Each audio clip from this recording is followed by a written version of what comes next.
Alors dans cette vidéo, nous allons voir une méthode qui permet de trouver les diviseurs d'un nombre entier. Alors donc il s'agit de la solution de la consigne numéro 2 de la leçon 1.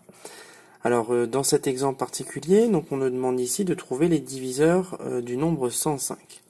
Alors pour ce faire, on va effectuer des divisions. Alors la première étape consiste à déjà déterminer combien de divisions on va pouvoir tester. Parce que l'idée c'est de ne pas tester toutes les divisions possibles, mais d'essayer de gagner un petit peu de temps. Alors pour cela, nous allons calculer d'abord la racine carrée du nombre 105. Alors pour cela, on va utiliser la calculatrice. Donc on va taper, donc sur ce modèle de calculatrice, je suis obligé de taper 105, puis la touche racine carrée. Sur les calculatrices de collège, en général, on appuie d'abord sur racine carrée, en faisant seconde x carré.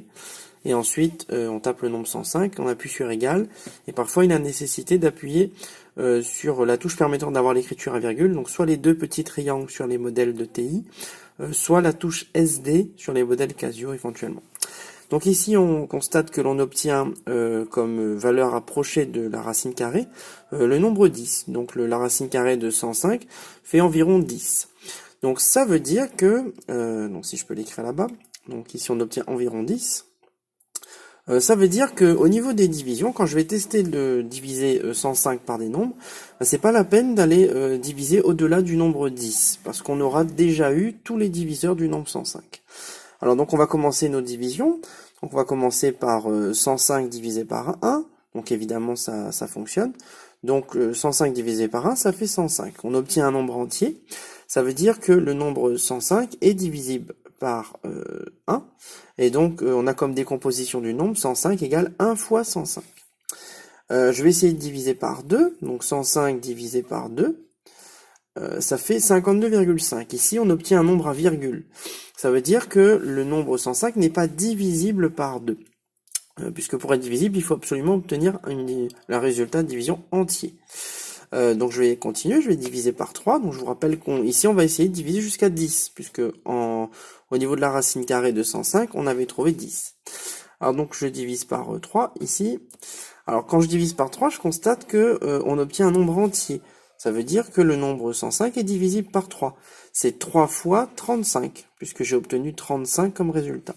Donc je peux également mettre comme autre décomposition, donc 3 fois 35. Alors, on va continuer avec 4, par exemple. Donc je redivise, donc 105 divisé par 4. J'obtiens un nombre à virgule comme résultat. Ça veut dire que 105 n'est pas divisible par 4. Je continue avec 5, donc 105 divisé par 5. Égale 21. J'obtiens un nombre entier, donc 105 est divisible par 5, et donc il se décompose en 105 égale 5 fois 21, puisqu'on a trouvé 21 comme résultat de division. On va continuer avec 6, donc 105 divisé par 6 égale 17,5. C'est un nombre à virgule, donc 105 n'est pas divisible par 6.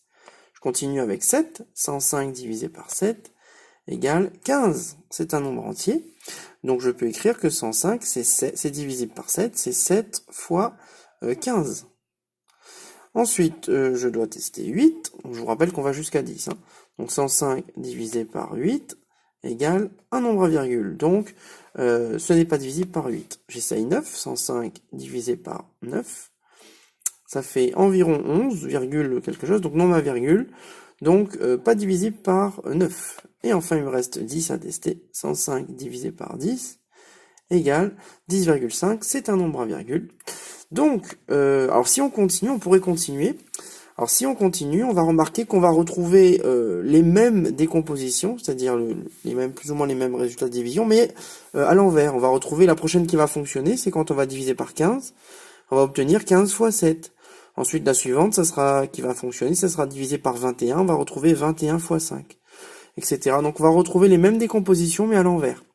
Donc, en fait, on peut s'arrêter là et conclure que au niveau des diviseurs de 105, on les a tous trouvés.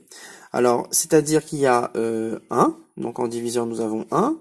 Ensuite, donc 1, 3, 5, 7, 15, 21, 35 et puis 105.